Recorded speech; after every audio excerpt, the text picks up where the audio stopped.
Եվ այս մասին խոսել է ֆիլմի ամենակարևոր մարդը՝ Կոպոլան։ Նա ասել է, որ կնքահայրն իրականում պատմում է, թե ինչպես են սերունդները կրում նախորդների սխալները եւ հատուցում նրանց պարտքերը։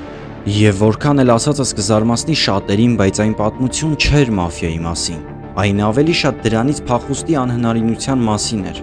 Օրինակ, ի տարբերություն Spy of Demk ֆիլմի, որտեղ կրկին փայլուն դերակատարում է ունենում Ալ Պաչինոն,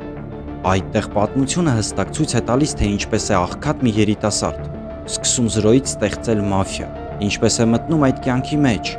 ինչպես զարգանում ու հասնում բարձրունքի։